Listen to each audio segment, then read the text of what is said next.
A Igreja de Jesus Cristo, que é comprada por Ele, pela sua morte e ressurreição, aqueles que faz parte do grão de trigo caindo na terra,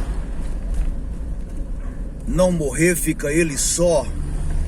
Aqueles que recebem a revelação do Verbo eterno de Deus em seu espírito, e que aquele que se une ao Senhor se torna um espírito com Ele. Esta é a Igreja de Jesus Cristo, fundada nele, que é a rocha eterna. Mas quando os homens institucionalizaram, ela deixou de ser Igreja de Cristo. Ela se tornou uma organização humana.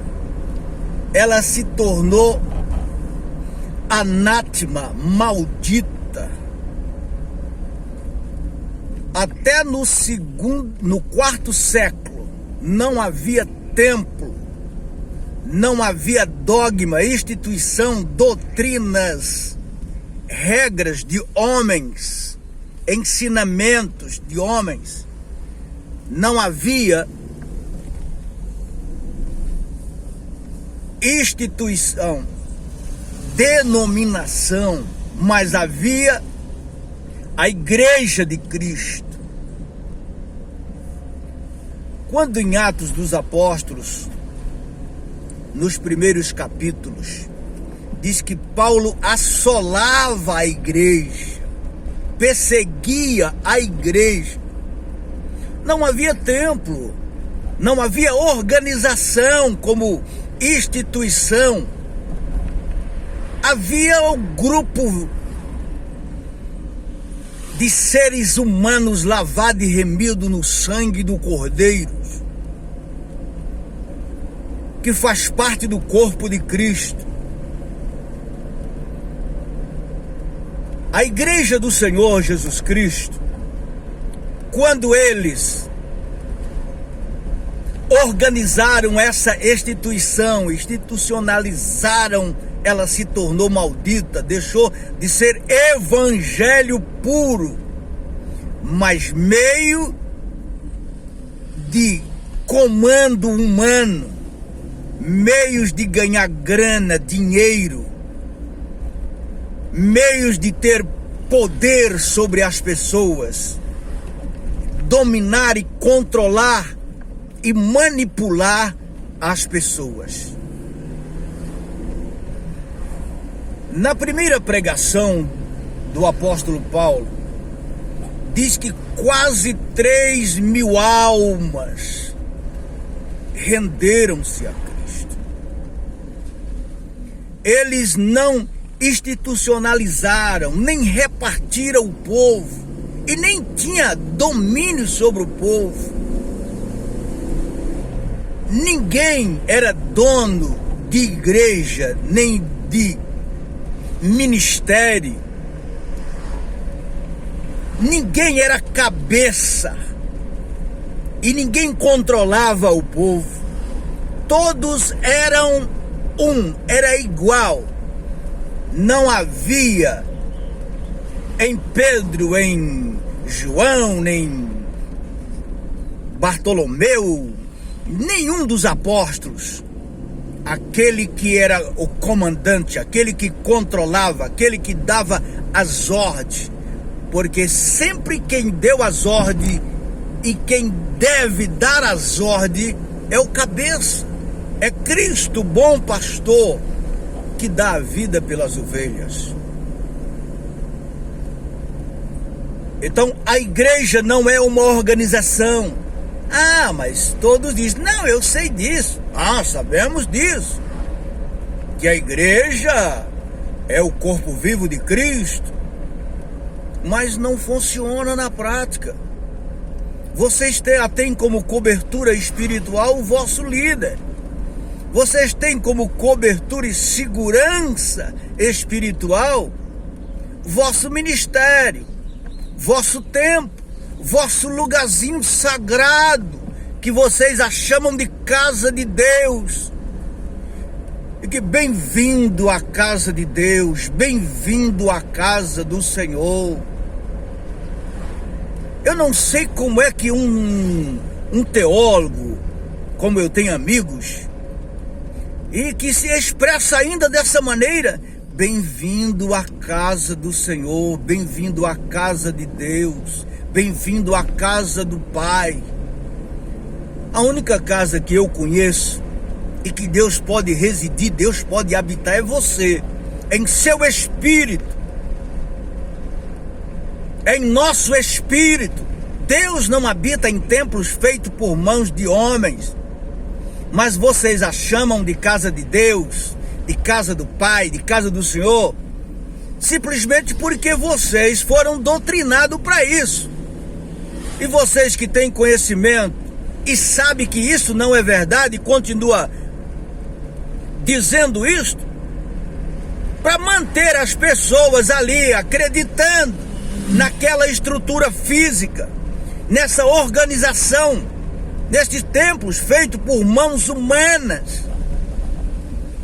Quase 3.000 almas da primeira pregação, e o Senhor acrescentava cada dia, mas o povo não era dividido. Imagine, hoje o cara se torna o missionário ou pastor e vai para um campo e ganhando 200, 300 almas, 300 pessoas, fazendo um proselitismo, levando as pessoas a acreditar naquela organização, daquele sistema religioso, naquele pacotão que não é apenas Cristo, mas o pacotão religioso vem acompanhado. Ele fica satisfeitíssimo porque sabe que 300 pessoas vai render para ele, no mínimo, se cada um der 10%, vai dar